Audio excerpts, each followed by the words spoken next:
మల్కాంచర్లో ఉన్నటువంటి విద్యా సంస్థలను కూల్చేస్తే డెఫినెట్‌గా కూడా ఒకటి కూలిస్తే 100 బిల్డింగులు కడతామని నిన్న అక్బరుద్దీన్ ఓవైసీ మాట్లాడారు. ఇదే విషయం మీద మనతో మాట్లాడడానికి మాజీ ఎంపీ బీజేపీ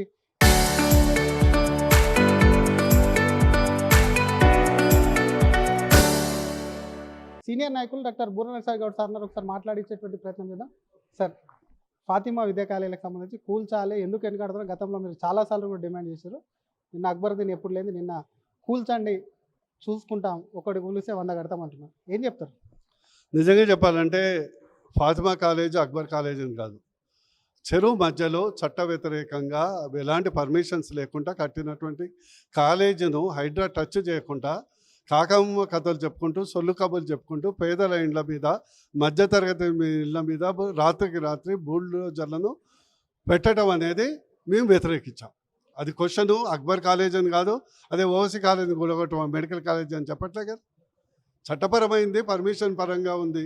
ఇది చెరువు మధ్యలో ఉంది. రెండో ముఖ్య అంశం అంటే ఇది ఆయన 100 కాలేజీ కాదు, 1000 కాలేజీలు కట్టవచ్చు.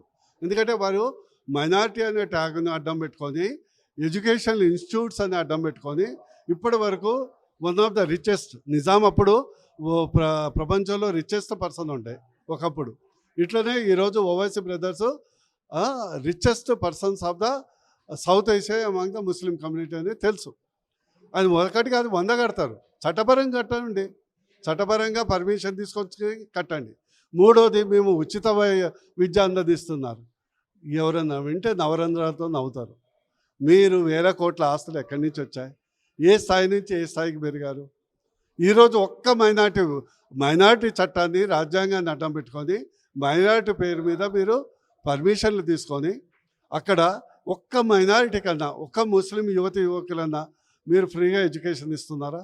మెడికల్ కాలేజ్ కానీ, ఇంజనీరింగ్ కాలేజ్ కానీ, డిగ్రీ కాలేజ్ కానీ సర్వం వ్యాపారమయం. మీరేమో వ్యాపారం అంటున్నారు, వాళ్ళేమో చాలా బీద వాళ్ళ పుట్ట కొడతారా అని అంటున్నారు.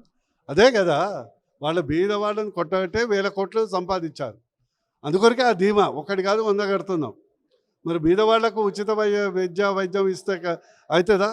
మీరు పోండి, మీరు మీడియా మిత్రులు ఒకసారి పోయి ఎడ్యుకేషన్లో ఫాతిమా కాలేజ్ కానీ, ఓవైసీ మెడికల్ కాలేజ్ కానీ, మెడికల్ విద్యార్థులు కానీ, అక్కడ ఉన్న హాస్పిటల్ అడ్మిట్ అయిన పేషెంట్స్ కానీ ఎవరికైనా ఒక్కళ్ళకు ఉచితంగా వైద్యం అందిస్తుందా? ఉచితంగా మెడికల్ కాలేజ్ ఇస్తున్నారా? అక్కడ ఆ సీట్లో ఆ యొక్క మెడికల్ కాలేజీలో, ఇంజనీరింగ్ కాలేజీలో చేరినటువంటి 50-60% మంది హిందూ అభ్యర్థులు. ఒక్కొక్కరి దగ్గర ₹1,00,00,000 ఫీజు తీసుకుంటున్నారు. ఇది ఓపెన్ సీక్రెట్. అందుకొరకు మీరు చెవుల పూలు పెడితే పెట్టించుకోవడానికి తెలంగాణ ప్రజలు కానీ, ముస్లిం యువకులు కానీ సిద్ధంగా లేరు. ఆ భయంతోనే ఈరోజు హైకోర్టు కూడా స్పష్టంగా చెప్పింది, ఇది పర్మిషన్ లేకుండా, అరే దేవుడు చెరువులు కట్టడం కాదు, పర్మిషన్ లేకుండా కట్టారని. అందుకొరకు హైడ్రా మాత్రం వాళ్ళకి ఏమాత్రం చీము రక్తం ఉంటే, నా భాషలో చెప్పాలంటే ఆర్బీసీ డబ్ల్యూబీసీ ఉంటే, మొదలు ఈ యొక్క చట్ట వ్యతిరేకంగా పర్మిషన్ లేకుండా చెరువుల మధ్యలో కట్టినటువంటి కాలేజీల్ని, స్ట్రక్చర్స్ని, బిజినెస్ సమాదాయాల్ని, వర్క్ బోర్డ్ ప్రాపర్టీలో పర్మిషన్ లేకుండా అక్రమంగా కట్టినటువంటి విద్యా సంస్థల్ని, ఫంక్షన్ హాల్స్ని, హాస్పిటల్స్ని, వాటన్నిటిని కొలగొట్టి తర్వాత బీదోళ్ళ ఇంటికి రండ్రబాయి, అప్పుడు మీ ప్రతాపం ఉందంటే మేము ఒప్పుకుంటాం. హైడ్రానేమో హిట్లరు అందరూ భయపడుతుంది అని చెప్పి ముఖ్యమంత్రి అన్నాడు. నిన్న అక్బరుద్దీన్ మాట్లాడారు. ఒక రకంగా ప్రభుత్వానికి అది హెచ్చరిక అనుకోవాలన్నా, లేకపోతే భయపెట్టిండి అనుకోవాలన్నా ఏందో తెలుస్తలేదు. హైడ్రా కానీ, ముఖ్యమంత్రి నుంచి కానీ, ప్రభుత్వం నుంచి కానీ ఇప్పటి వరకు స్పందన రాలేదు. దాని మీద ఏం చెప్తారు?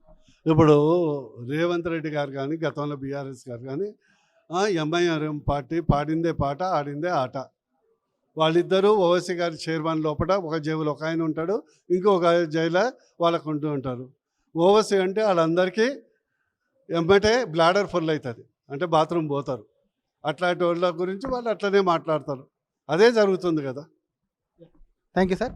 ఇది అసలు కేవలం అక్కడ బిల్డింగ్లే కాదు, అది అక్రమంగా నిర్మాణమే కాదు, కాలేజీలకు అనుమతి కూడా లేదు. అటువంటి ఎందుకు హైడ్రాకు కనిపించట్లేదు. అది ఓవైసీ కాలేజీలను కూల్చమంటలేదు, అక్రమంగా కూడా పర్మిషన్ లేని కాలేజీలు కాబట్టి కూల్చమంటున్నాం. నీకు వందల కాలేజీలు కట్టేందుకు కూడా వాళ్ళ దగ్గర డబ్బు ఉంది, డబ్బు పేద పిల్లలు అని చెప్తూనే అక్కడ ఫీజుల రూపంలో డబ్బులు కూడా సొమ్ము చేసుకుంటున్నారు కాబట్టి ఆ విధంగా మాట్లాడతారు. కాబట్టి ఎందుకు అసలు ఓవైసీ జేబులో ఒక పక్క బీఆర్ఎస్, మరొక పక్క కాంగ్రెస్ ఉంది కాబట్టి ఆయన పేరు చెప్తే వాళ్ళ బ్లాడర్ నిండిపోతుంది కాబట్టి వాళ్ళ దగ్గరికి వాళ్ళ కాలేజీలు కూల్చేందుకు కూడా వాళ్ళకి ధైర్యం చాలట్లేదు అంటూ కూడా బీజేపీ సీనియర్ నాయకులు vice president doctor Burnayak Sai Goud అంటున్నారు.